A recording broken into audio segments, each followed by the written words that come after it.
conversations that are being had, but I would imagine it is a moment of solidarity too for President Cyril Ramaphosa. I mean, he is facing some challenges domestically. He's had a tough time, of course, also from a geopolitical stance.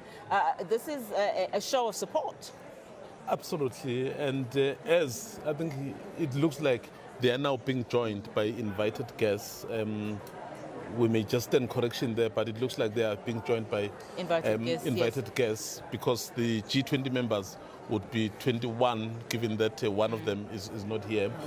But the members, the team that the president invited from the African continent mainly, to really show support. I mean, if you look at the theme of South Africa, solidarity, equality, and sustainability.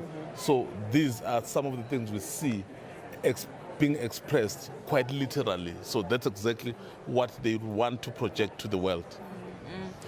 And I mean, Dr. Peko, it's important that South Africa has a strong show from the African continent. Yes. And I think from day one, that was the stance to continue on the Global South, mandate, yes, and continue on the UN development mandate. So yes, it was important for South Africa to make sure that as much as possible, African countries are included here. The UN development mandate, but also remember the Agenda 2063 as well. Absolutely. And the languaging of this is very much around that, isn't it? It's around, debt reduction, and so forth, around solidarity, around climate, around agriculture, and so on.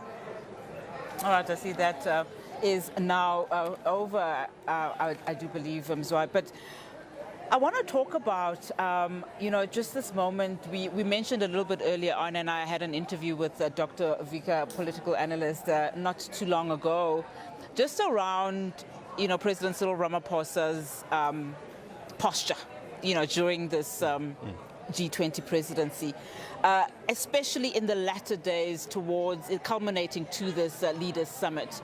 Yeah. Having listened to him giving the B20 address, the social summit address, quite strong statements there, and just your thoughts around how confident he has become over this time. I mean, also what Sophie said earlier on, I would imagine it had a lot to do with the fact that those trips that we saw, those international trips that he was making before this Leaders Summit, really played an important part. A very huge role, and especially when out of nowhere, is it 2 weeks ago, when the president of the US simply said, we're not going to South Africa because they're exterminating people there.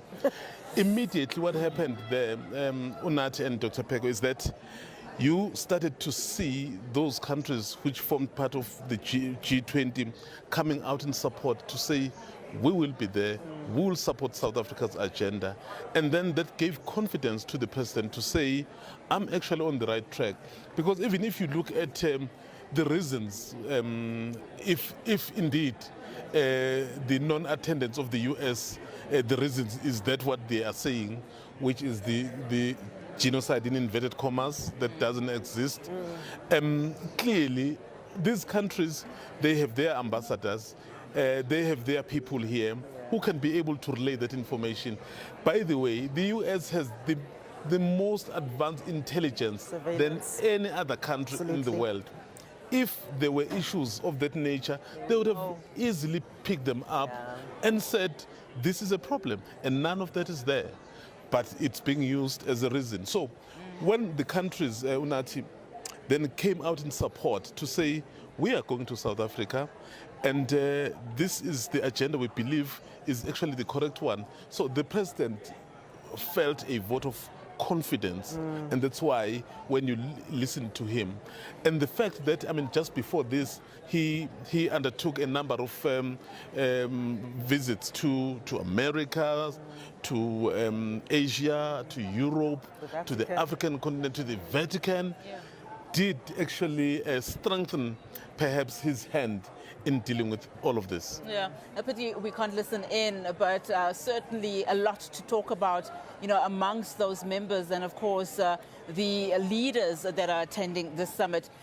No doubt that the Leaders Summit today opened with a bang after, of course, South Africa announced that a G20 Leaders Declaration has been adopted despite, as we've been saying, the United States' refusal to endorse it. President Ramaphosa used that address, of course, this morning, to defend the power of multilateralism, as we've been saying, and call for a stronger, more united global order.